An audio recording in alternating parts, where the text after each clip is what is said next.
Hello everyone, स्वागत है आप सबका एक बार फिर से मेरे चैनल पर। स्टूडेंट्स, आज की वीडियो जो है वो इलेक्ट्रिक पोटेंशियल एंड कैपेसिटेंस का लेक्चर नंबर 2 है। इसके पहले लेक्चर नंबर 1 में हम लोगों ने इलेक्ट्रिक पोटेंशियल को डिस्कस किया था। वहाँ पे हम लोगों ने उसकी डेफिनेशन पढ़ी थी, डायमेंशनल फार्मूला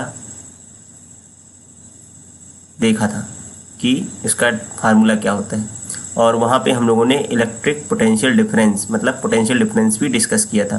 पोटेंशियल डिफरेंस क्या होता है? दो पॉइंट के बीच की पोटेंशियल का डिफरेंस वो पोटेंशियल डिफरेंस कहते हैं। पोटेंशियल की यूनिट हम लोगों ने बात की थी जूल पर कूलाम, जिसे हम वोल्ट भी कहते हैं। पोटेंशियल की यूनिट क्या होती है? वोल्ट। ठीक है, तो हम लोगों ने वहाँ पे इलेक्ट्रिक पोटेंशियल को डिफाइन किया था V = W/Q0। अब V के W क्या होता है?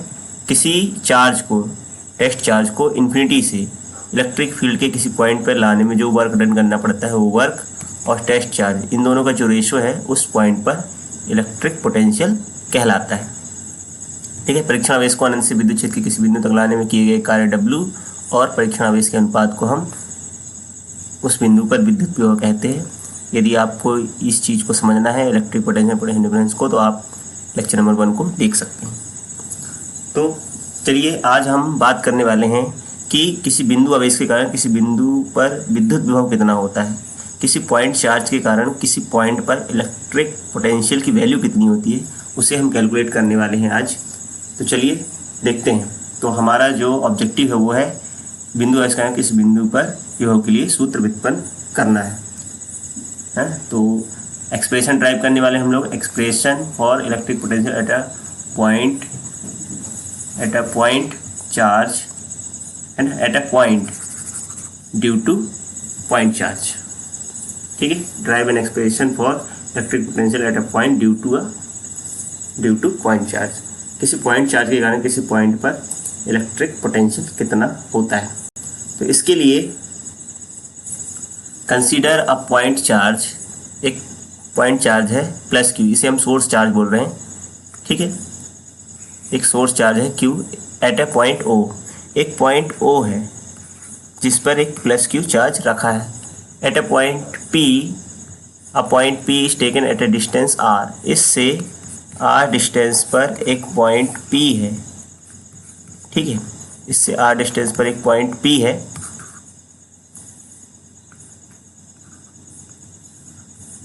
यहाँ पर एक पॉइंट P है।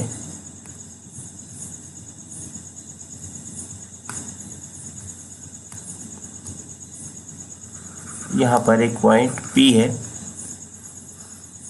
जहाँ पर हमें इलेक्ट्रिक पोटेंशियल कैलकुलेट करना है। इस बिंदु P पर हमें विद्युत विभव की गणना करनी। माना कि प्लस Q आवेश, ठीक है, बिंदु O पर प्लस Q आवेश रखा है। इससे R दूरी पर इसके विद्युत क्षेत्र में एक बिंदु P है जिस पर विद्युत विभव की गणना करनी है। इससे O से R डिस्टेंस पे पॉइंट P है जहाँ पर हमें V की वैल्यू निकालनी है। तो इसके लिए हम लोग क्या करते हैं, इसके लिए हम लोग इस लाइन को OP को एक्सटेंड करते हैं, और क्योंकि हमें पता है कि इलेक्ट्रिक पोटेंशियल की डेफिनेशन क्या होती है, V = W/Q। सबसे पहले हम देखेंगे कि चार्ज को, टेस्ट चार्ज को इस पॉइंट P तक लाने में कितना वर्क करना पड़ेगा, मतलब हम W कैलकुलेट करने वाले हैं। तो हम W कहाँ से? इन्फिनिटी से। तो इसके लिए अपन क्या कर रहे हैं, यहाँ पे हम एक पॉइंट ले रहे हैं A और यहाँ पे एक पॉइंट B ले रहे हैं।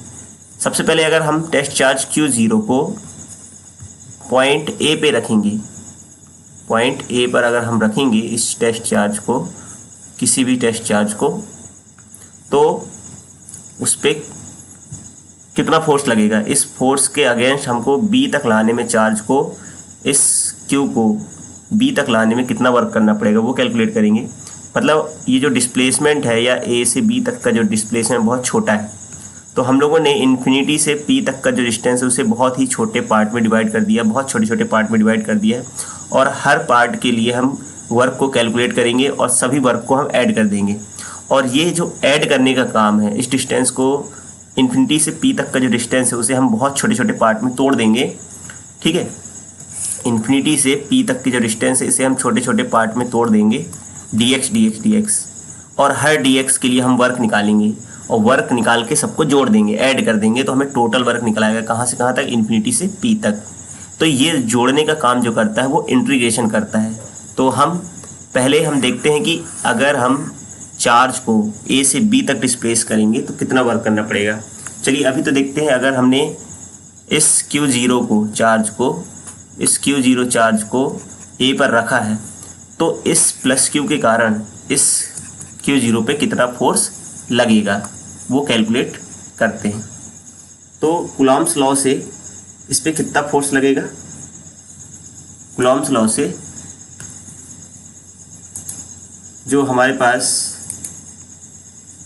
फार्मूला है कूलॉम्स लॉ के अकॉर्डिंग, तो अगर ये पॉइंट की डिस्टेंस इस पॉइंट O से इस पॉइंट A की डिस्टेंस x है तो इस let a test charge Q0 is placed at a point A at x distance apart from point O on the line passing through point O and P। ठीक है, then by Coulomb's law electric static force on a test charge Q0 will be। ठीक है, तो इस A पर रखे इस charge Q0 पर कितना फोर्स लगेगा अकॉर्डिंग टू Coulomb's law। तो माना कि किसी क्षण O से x दूरी पर OP रेखा कि बिंदु ए पर एक परीक्षणावेश Q0 रखा है तो कूलाम के नियम से इस परीक्षणावेश टेस्ट चार्ज Q0 पर लगने वाला वैद्युत बल, इसे हम F से शो कर रहे हैं, D तो F से शो करें, F इज इक्वल टू कितना जाएगा 1/4 पाई एप्सिलॉन 0 K। अगर हम एक मीडियम ले लें तो मीडियम का डाइलेक्ट्रिक कांस्टेंट भी हम इंक्लूड कर लेंगे, 1/4 pi epsilon Q0 upon x²। तो इस टेस्ट चार्ज Q0 पर इसके कारण प्लस Q के कारण कितना बल लगेगा, इतना। चलिए ये तो हम लोगों ने निकाल लिया। अब इसकी डायरेक्शन क्या होगी, इसकी डायरेक्शन जो होगी अलोंग OP, क्योंकि दोनों चार्ज सेम है, ये भी प्लस का है और ये भी प्लस का है, इसलिए इस पर जो फोर्स लगेगा रिपल्सन फोर्स लगेगा और वो लगेगा अगेंस्ट इधर, इस पर जो F लगेगा वो OP के अनुदिश लगेगा, O से P के अनुदिश, तो OP वेक्टर के अनुदिश, तो यहाँ पे ये फोर्स एक्ट करेगा OP। अब ये तो हो गई फोर्स की, तो A पर जब चार्ज रखा है Q0 तो उस पर इतना फोर्स लग रहा है, तो इस फोर्स के अगेंस्ट हम इस चार्ज Q को B तक लाना है। अब B तक लाने में कितना वर्क करना पड़ेगा, देखिए फोर्स उस पर लग रहा है F और डिस्प्लेसमेंट हो गया dx, क्योंकि A से B तक की जो डिस्टेंस है वो कितनी है, A से B तक की डिस्टेंस हम लोगों ने dx एज्यूम की है। तो हम लोग देखते हैं कि A से B तक लाने में हमें कितना वर्क करना पड़ेगा। तो small amount of work done in bringing a charge Q0 against the electric field from point A to B। परीक्षणावेश Q0 को विद्युत बल के विपरीत बिंदु A से B तक ले जाने में किया गया कार्य। तो हम वर्क निकालेंगे, तो स्मॉल वर्क, क्योंकि हम डिस्प्लेसमेंट स्मॉल कर रहे हैं तो स्मॉल वर्क जो होगा F वेक्टर डॉट dx, तो F dx वेक्टर फॉर्म में F वेक्टर ds, और अगर इसको हम लिखेंगे तो स्केलर प्रोडक्ट है, क्योंकि ये फोर्स वर्क जो होता है डिस्प्लेसमेंट और फोर्स का स्केलर प्रोडक्ट होता है। तो यहाँ पे हमारे पास आएगा F dx cos थीटा। अब थीटा क्या होता है, डिस्प्लेसमेंट और फोर्स के बीच में एंगल। तो अगर हम लोग देखें तो हमारे पास फोर्स और डिस्प्लेसमेंट के बीच में जो एंगल आ रहा है वो आ रहा है 180, थीटा इज इक्वल टू 180। क्योंकि अगर हम लोग देखें तो हम लोग चार्ज को कहाँ ला रहे हैं, A से B की ओर, मतलब फोर्स इधर लग रहा है, जो फोर्स है वो इधर लग रहा है और डिस्प्लेसमेंट कहाँ हो रहा है, इधर। तो इन दोनों के बीच में कितना एंगल है, 180 डिग्री का एंगल है। फोर्स इधर लग रहा है, डिस्प्लेसमेंट इधर हो रहा है, इसलिए dx इधर है, f इधर, इसलिए एंगल जो होगा वो 180 डिग्री होगा। तो हम लोग यहाँ पर थीटा की वैल्यू पुट कर दे रहे हैं 180, तो f dx, क्योंकि cos 180 होता है, cos 180 डिग्री जो होता है वो -1 होता है, तो हम लोग यहाँ पुट कर देंगे -1, ये -f dx DW। तो इतना वर्क करना पड़ेगा, स्मॉल वर्क। ठीक, तो ये इक्वेशन 2 हो गई। चलिए पुट कर देते हैं इस इक्वेशन 1 में, इक्वेशन 2 में हम f की वैल्यू को पुट कर देते हैं। पुट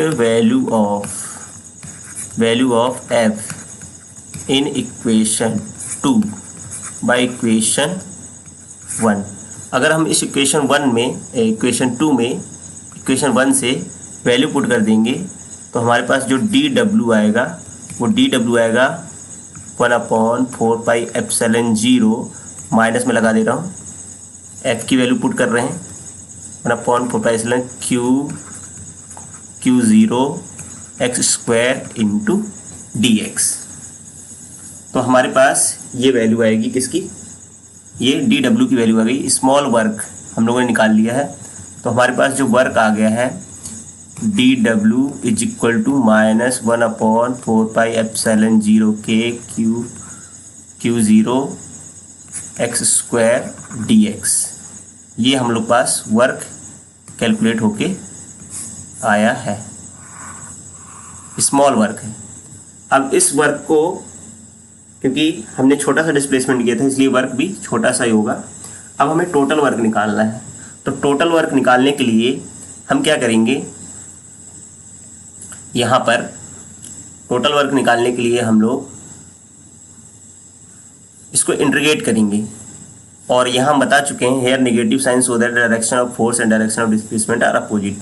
यह ऋणात्मक चिन्ह ये बताता है कि विद्युत बल और विस्थापन की दिशाएं क्या है, विपरीत। ये तो मैंने बता दिया, एक्सप्लेन कर दिया है कि इसलिए तो 180 डिग्री का एंगल बन रहा है। चलिए, ये तो हम लोगों ने स्मॉल वर्क निकाला। अब हमें टोटल वर्क निकालना है कि टेस्ट चार्ज को अगर हम इन्फिनिटी से पॉइंट P तक लाते तो हमें कितना वर्क करना पड़ता। तो hence work done in bringing test charge from infinity to point P। तो टोटल वर्क निकालना है। टोटल वर्क हमें निकालना पड़ेगा इन्फिनिटी से R तक ले जाने में। तो हम इसे इंटीग्रेट कर देंगे। इंटीग्रेट मतलब सबको ऐड करना है, जितने भी वर्क होंगे सबको ऐड कर देंगे। अब हम यहाँ DW की वैल्यू को पुट कर देते हैं। DW की वैल्यू हमने निकाली है -1/4 pi epsilon 0 K Q0 x² dx। ठीक है, अब यहाँ पे इंटीग्रेशन होने वाला है, तो इंटीग्रेशन में जो कांस्टेंट होते हैं, जो टर्म, उन्हें हम आउटसाइड कर देते हैं इंटीग्रेशन से। तो अंदर जो बचेंगी टर्म्स वो हमारे पास हैं 1/x² dx। इसका मतलब हमें इंटीग्रेशन करना है इसका किसके रिस्पेक्ट में, x के रिस्पेक्ट में इंटीग्रेट करना है। तो W is equal to -1/4 pi epsilon 0 K Q0 x⁻² infinity से R dx। तो हमें इंटीग्रेशन करना है x⁻² का। तो हम लोगों ने 11th में फार्मूला पढ़ा था x⁻n का इंटीग्रेशन। x⁻n का इंटीग्रेशन होता है n⁻n+1/n+1। तो ये फार्मूला होता है। इस फार्मूले के अकॉर्डिंग हम इसकी इंटीग्रेशन करेंगे, क्योंकि यहाँ पे n की वैल्यू कितनी है, -2।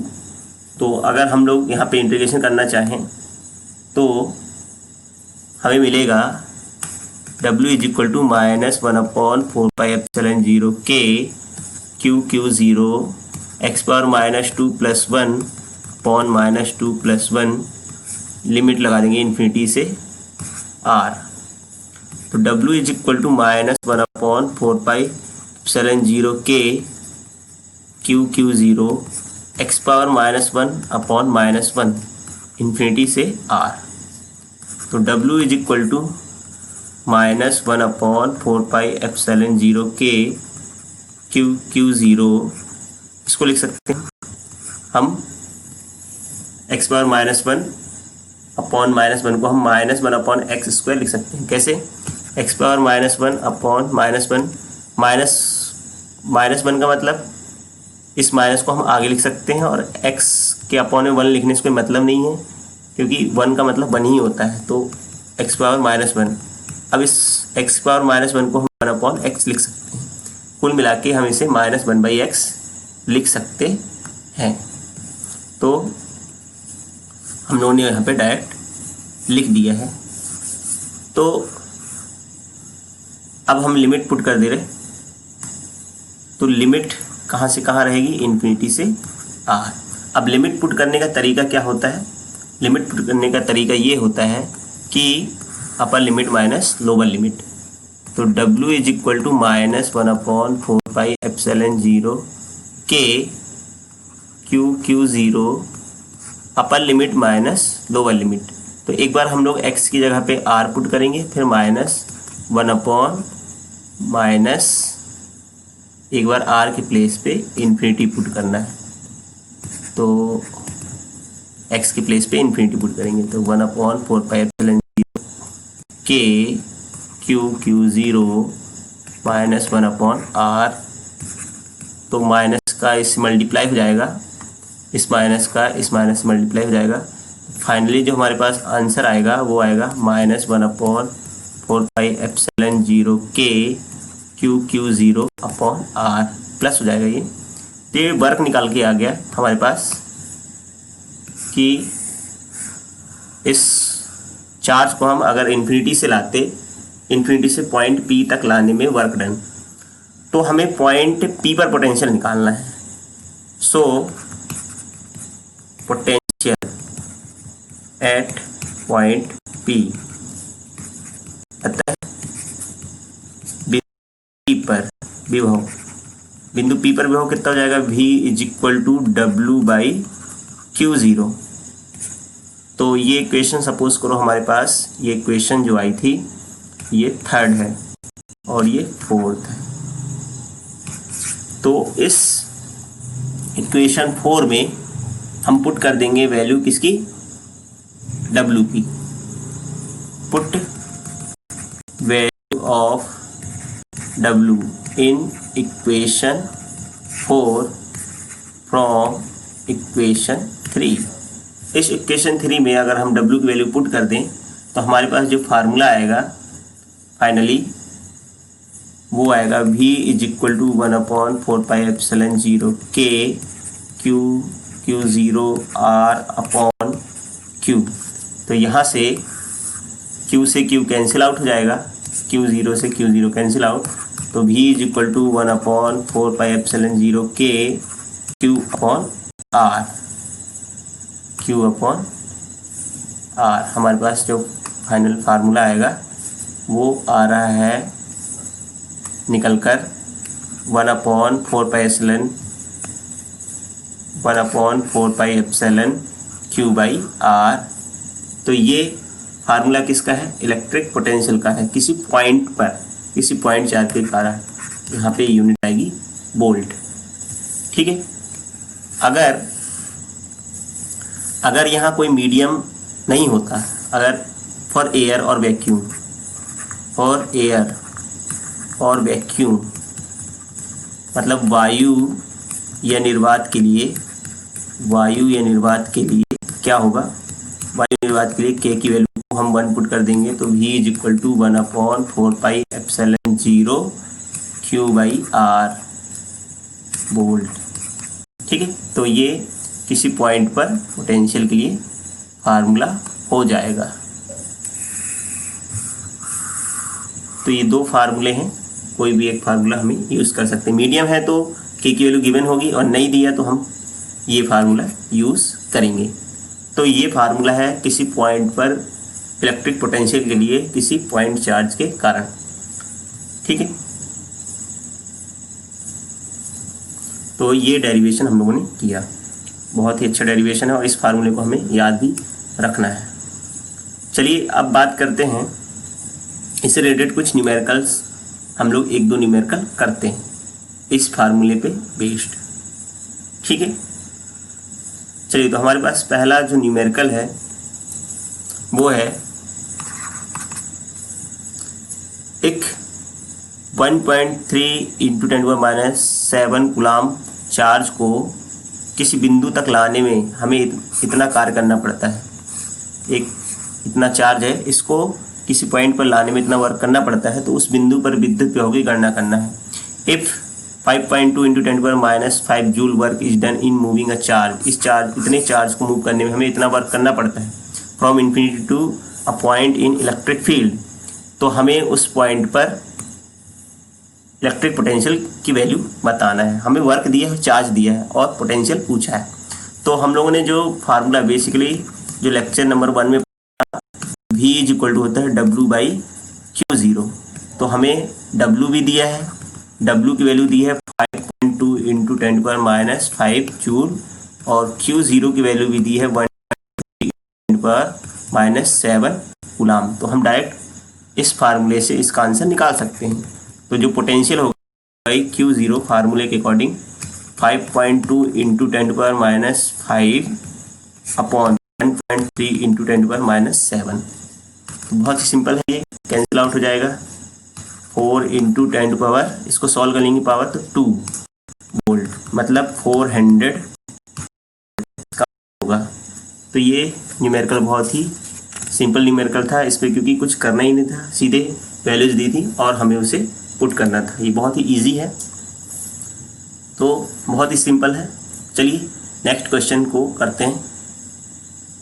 तो अब हमारे पास नेक्स्ट क्वेश्चन है कि एक 100 कूलाम बिंदु आवेश से 10 सेंटीमीटर दूरी पर विद्युत विभव की गणना कीजिए। Calculate the electrostatic potential at a distance of 10 centimetre from a charge of 100 micro coulomb. एक चार्ज है ना, उससे 10 सेंटीमीटर डिस्टेंस पर एक चार्ज है 100 माइक्रो कूलाम, इससे 10 सेंटीमीटर डिस्टेंस पर हमें पोटेंशियल कैलकुलेट करना है। तो यहाँ पर एक पॉइंट चार्ज दिया है, उससे 10 सेंटीमीटर डिस्टेंस हमें पोटेंशियल निकालना है। मतलब Q तो दिया है 100 माइक्रो कूलाम। अच्छा, तो माइक्रो कूलाम है तो सबसे पहले इसे हमें कूलाम में चेंज करना पड़ेगा। 1 माइक्रो कूलाम बराबर होता है 10⁻⁶ कूलाम, तो ये जाएगा 10⁻⁴ कूलाम। चलिए R भी दिया है, डिस्टेंस दिया 10 सेंटीमीटर, तो सेंटीमीटर को मीटर कन्वर्ट करने के लिए हम 100 से डिवाइड करेंगे। तो ये जो वैल्यू आएगी, चाहो तो इसको कट कर देंगे, तो 1/10 मतलब 10⁻⁻1 भी लिख सकते हैं, 10⁻⁻1 मीटर। तो चलिए हमें Q भी पता है और डिस्टेंस भी पता है। फार्मूला यूज़ करेंगे जो अभी हम लोगों ने पढ़ा है कि किसी पॉइंट पर होता है 1/4πε Q/R, इतना होता है। क्योंकि मीडियम दिया नहीं है इसलिए हम K की वैल्यू को 1 लेके चलेंगे। अब यहाँ पे वैल्यू पुट करना है। अब हमें पता है कि जो हम पहले पढ़ भी चुके हैं कि इसकी वैल्यू कितनी होती है, इसकी वैल्यू होती है 9 इंटू 10⁻⁹। ये वैल्यू हमें याद रखना है। वैल्यू हमें गिवन है 10⁻⁻, अपॉन में R की वैल्यू 10⁻⁻1। अगर हम इसे सॉल्व करेंगे तो 9 इंटू 10⁻⁹, और इसको जब पावर ऊपर जाएगी तो 10⁻⁴ हो जाएगा, तो 9 इंटू 10⁻⁹ इंटू 10⁻⁻3। तो हमारे पास जो फाइनली आंसर आएगा, ये पावर को हम सॉल्व कर लें तो 9 इंटू 10⁻, क्योंकि यहाँ 9 है और यहाँ माइनस का 3 है तो 10⁻6 वोल्ट। तो यहाँ पर जो पोटेंशियल आएगा वो आएगा 9 इंटू 10⁻6 वोल्ट।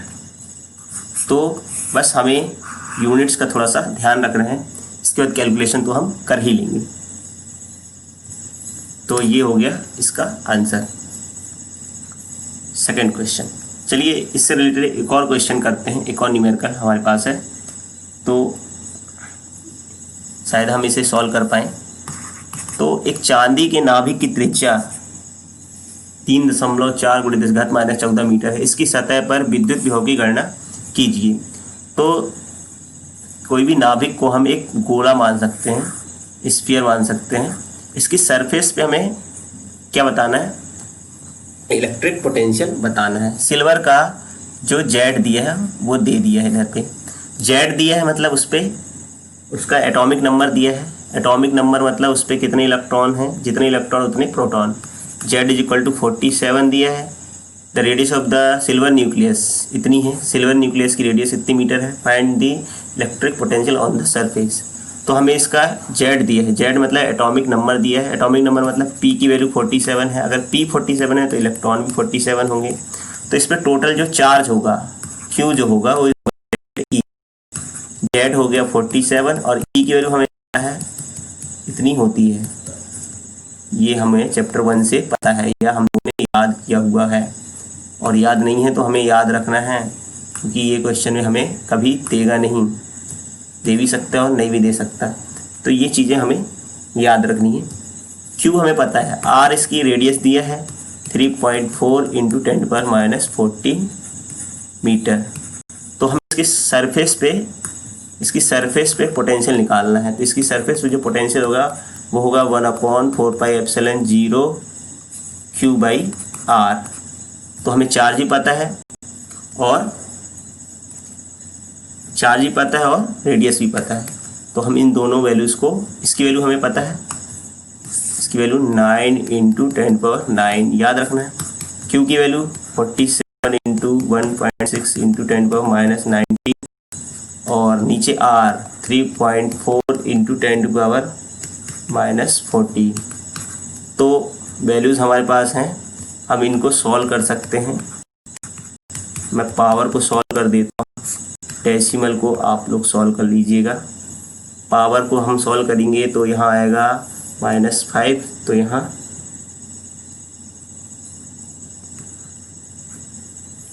ठीक है। इसके बाद मल्टीप्लाई है, मल्टीप्लाई करके डिवाइड करिएगा तो आपका जो आंसर आ रहा है वो लगभग 1.99 इंटू 10⁻6 वोल्ट आ रहा है।